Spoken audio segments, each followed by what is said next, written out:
The Royal British Legion, 90 Years of Heroes, written by Matt Croucher GC, read by Sean Barrett, Bernard Cribbins, Philip Franks, Keeley Hawes, and Nicky Henson.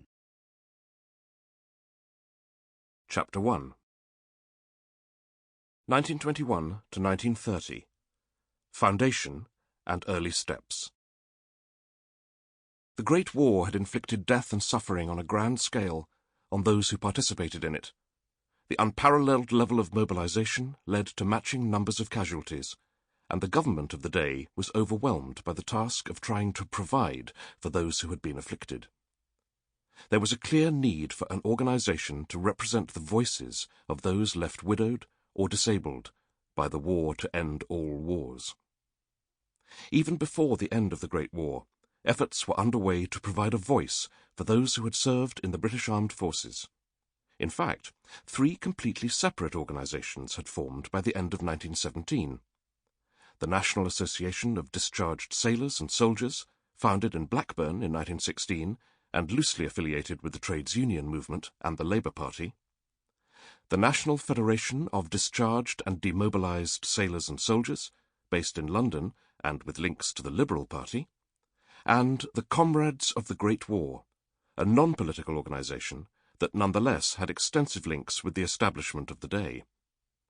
These 3 organisations were joined by the left-wing National Union of Ex-Servicemen following the end of the Great War in November 1918.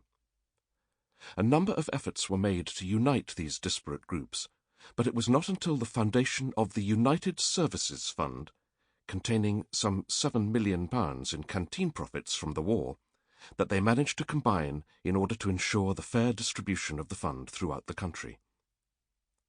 At the same time, Field Marshal the Earl Haig, the commander of the British Expeditionary Force during the First World War, had been leading a fundraising campaign for a united organisation providing assistance to ex-officers, the Officers' Association, and it became clear that a single body representing all these interests would best serve the needs of those whom they sought to help. In 1920, a conference brought about the amalgamation of all these bodies, ratified by their individual members.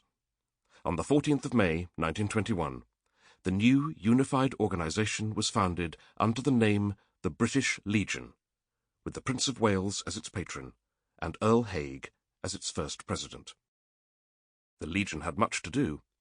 The first Poppy Appeal was launched the same year, widely supported by Earl Haig and timed to coincide with Armistice Day, the 11th of November, 1921. This proved to be an enormous success, and provided the funds for the Legion to support those affected by the Great War, either directly, in terms of financial aid, employment, or housing, or by raising political awareness of their plight through constant campaigning. The Legion was also central to the commemoration of the conflict, being deeply involved in the establishment of the 11th of November as Remembrance Day, and the later adoption of Remembrance Sunday, while 1927 saw the first Legion-organised Festival of Remembrance.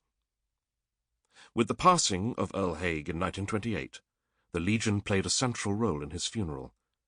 This was a moment of national mourning, as Haig's reputation was as yet untouched by criticism of his wartime tactics and planning, and the Legion's central role underlined how quickly it had become a central part of British national life. Sepoy Ishar Singh, VC, awarded the 25th of November 1921, Waziristan, 28th Punjabis. Ishar Singh was the first Sikh to win the Victoria Cross for his bravery when the convoy he was protecting was attacked by tribesmen in Waziristan in April 1921.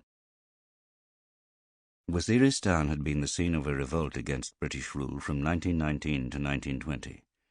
While British and Indian forces had been preoccupied by the First World War, the Waziris had launched a series of raids against British positions and supply columns, and this intensified in the wake of the Third Anglo-Afghan War of 1919 into a large-scale revolt.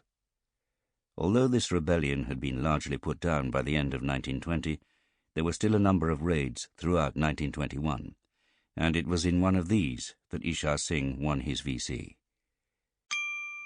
Sample complete. Ready to continue?